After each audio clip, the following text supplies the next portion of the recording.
છે સર ખાલી માલ ખાલી પોતળો છે આ કેવો આવે ખાલી માટી આવી ગઈ પણ એટલે રાજુ એક જ જગ્યામાં આ જો આ છે બસ ઓકે બે હાથે જાપતો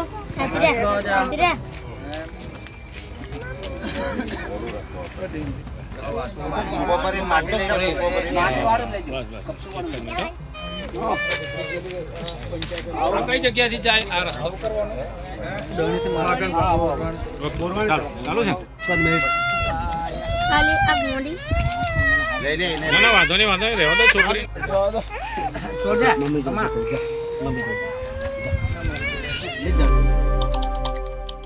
ભ્રષ્ટાચાર, કૌભાંડ, જ્યારે આ બધું આપણે સાંભળીએ છીએ ત્યારે આપણને એવું લાગે છે કે આ થાય છે ક્યાં? તો ગુજરાત સરકાર જ્યારે સરકારી યોજનાઓ બહાર પાડે છે, લોકોને એ યોજનાઓનો લાભ લેવો હોય છે, સરકાર લાખો રૂપિયા કરોડો રૂપિયા લોકોને આપે છે, લોકોના વિકાસ માટે વાપરે છે, પણ જ્યારે એ પૈસા છે એ વિકાસ છે લોકો સુધી નથી પહોંચતો એટલે આપણને સ્વાભાવિક છે કે ગંધ આવી જાય કે અહીંયા ભ્રષ્ટાચાર થયો છે અને કૌભાંડ થયો છે.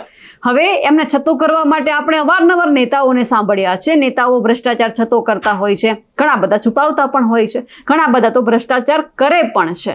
આવા આપણે અનેક નેતાઓ જોયા છે, પણ સરકારી યોજનાઓ જ્યારે સરકાર બહાર પાડે છે અને એ પછી ભ્રષ્ટાચાર થાય છે તો પછી કહેવા કોને જવું? અધિકારીઓ ક્યાંક ભ્રષ્ટાચાર કરે છે, કૌભાંડો કરે છે, કૌભાંડોને છાવરે છે અને ભોગવવું લોકોને પડે છે. અને ભોગવવું પડે છે નેતાઓને જે નવનિયુક્ત ચૂંટાઈને આવ્યા હોય છે, જે ખુરશી ઉપર બેસવા માટે જાય છે તો ખબર પડે છે કે અહીંયા ભ્રષ્ટાચાર થયો છે, તો આમનો સામનો કેવી રીતે કરશું?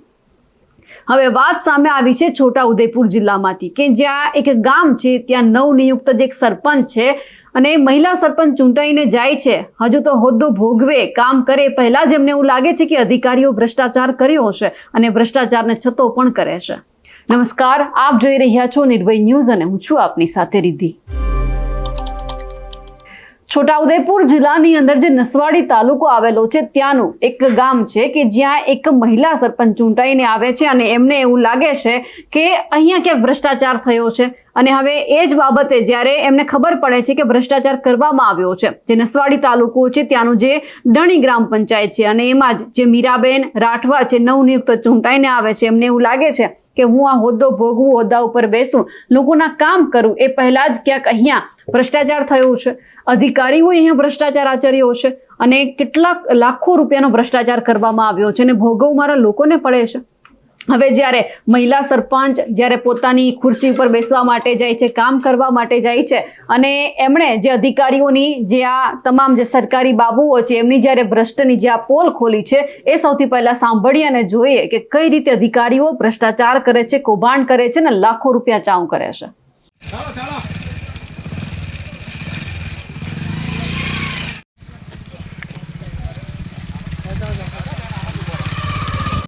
ચાલો વાંધો નહીં.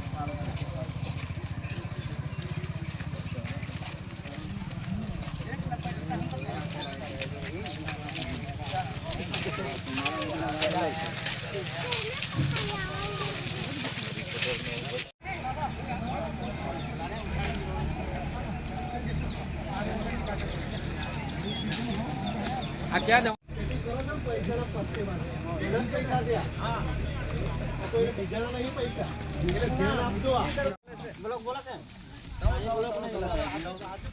બસ આગળ ચાલો આગળ.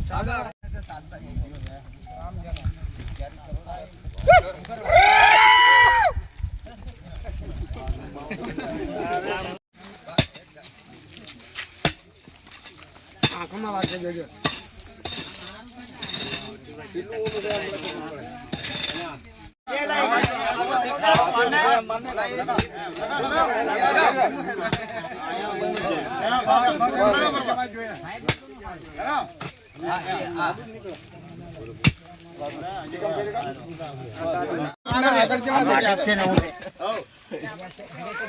ભાઈ બીજા કોઈ યુવાની યાર આ તો તૂટી નીચે માટી છે સર માલ ખાલી પોતરેલો છે આરસીસી કેવો આવે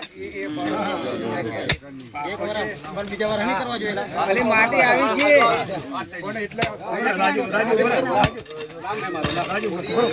એક જ જગ્યામાં આ જો આ છે બસ બસ બસ બસ ઓકે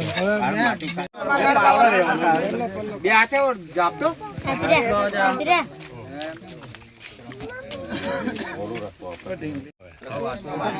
માટી લઈ બસ બસ આ કઈ જગ્યાથી જાય આ રસ્તો ચાલુ છે ખાલી આ મોડી ના ના વાંધો નહીં રહેવા દો છોકરી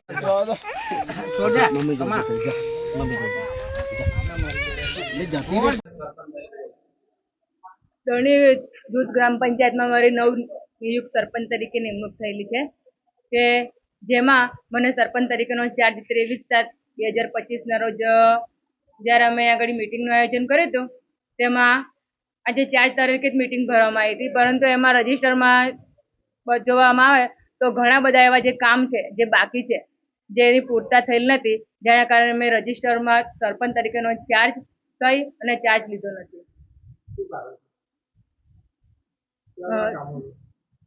એમાં જે કામો બતાવેલા છે રજિસ્ટરમાં એ જમીન લેવલે થયેલા નથી, જેના કારણે મારે ચાર્જ લેવાનું બાકી છે. કેટલા કરોડના કામો જમીન ઉપર થયેલા નથી અને જે તમને બેંકની કિલ્લત આપવામાં આવી કે પછી ભ્રષ્ટાચાર કરવામાં આવ્યો, કેટલા કામો છે ને કેટલા કરોડના છે? જમીન લેવલે જો કામ જોવા જોઈએ તો 50 લાખથી ઉપરના કામ બાકી છે અને આમ જો જોવા જઈએ તો 2 કરોડની ઉપર કૌભાંડ આપણને જોવા મળે છે.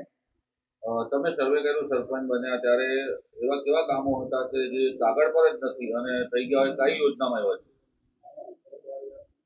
છેલ્લા 9 વર્ષથી અમારી ધણી જૂથ ગ્રામ પંચાયતમાં સરકારથી દર મહિને સ્વચ્છતાની ગ્રાન્ટ કે જે પંચાયતના ખાતામાં જમા કરવામાં આવે છે, તો મારા પ્રજાના સ્વચ્છતાના પૈસા કે જે ક્યાં ગયા, અને બીજું કે સ્વચ્છતાને લગતા મારી પંચાયતમાં અત્યાર સુધીના કોઈ પણ જ કામ થયેલા નથી.